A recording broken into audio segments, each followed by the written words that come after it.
Peggy 18.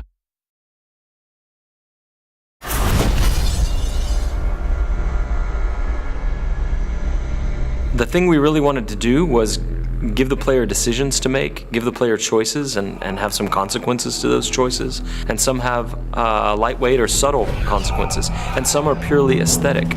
Choice matter because in the media video game, you can make choices where the movies doesn't allow you to make choices. So having the consequences to what you do and seeing how the simulation deals with your choices, it feels like the player has full ownership of his experience.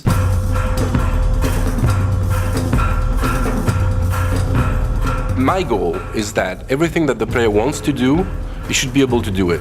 As you can go everywhere, then it has to be functional everywhere. If he sees a door, it's an openable door. If he sees a roof, he should be able to climb there, and he knows that this is a valid path. As you guide Corvo through the world, as you see this world from a first-person perspective, you can constantly approach the game with all-out violence or subtlety, like you can be very surgical in how you move into an environment and how you deal with the assassination target. Ce qui est vraiment très intéressant dans Dishonored, c'est la possibilité pour le joueur de vraiment inventer son histoire, on va dire. Il peut vraiment jouer le jeu de la façon dont il a vraiment envie. Il peut très bien jouer au jeu sans jamais tuer personne, ou alors être une bête sauvage et attaquer tout le monde, mais ça aura des conséquences dans le jeu. I feel like we might have made the first assassination game where you don't actually have to kill anybody. Donc l'IA dans Dishonored est assez particulière dans le sens où il faut qu'elle réagisse vraiment à tout ce que le joueur est capable de faire, que ce soit de par ses pouvoirs ou que ce soit que le joueur peut être assez furtif par rapport aux IA. Dans Dishonored, le joueur a la possibilité donc de jouer de différentes façons, et s'il choisit la façon vraiment furtive, essayer de... There's really no reason for you to listen to me. If you ever need steady work, you come see me. Il peut écouter ce que l'IA va dire. Il peut écouter les conversations, il peut obtenir il peut avoir quelques indices en fait sur ce qui se passe, sur comment arriver à résoudre sa mission. Oui, donc le joueur va pouvoir utiliser des combinaisons de pouvoirs assez variées.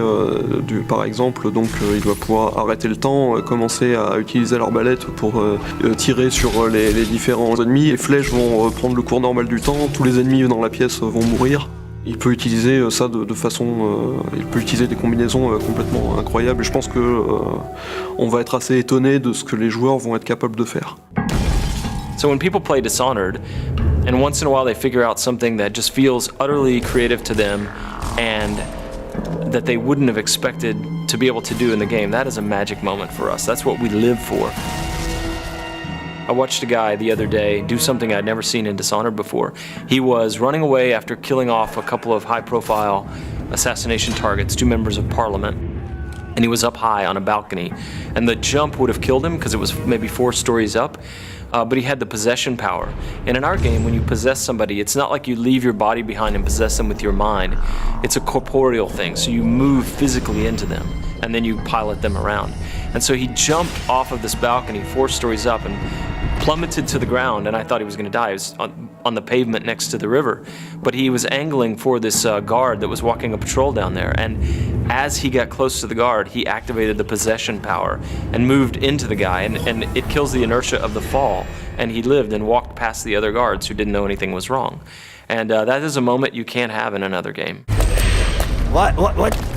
What's happening? Once a programmer came back to us and he shot a little video of something that was really fun and wanted to show us. So what he did was that he summoned a set of rats, then he froze time, then he pulled out the spring razor, which is this kind of mine that you can stick to things. So he could actually froze the rat, stick the mine to the rat, then he possessed the rat, and then he moved the rat around and close to a guard and ejected as the mine exploded.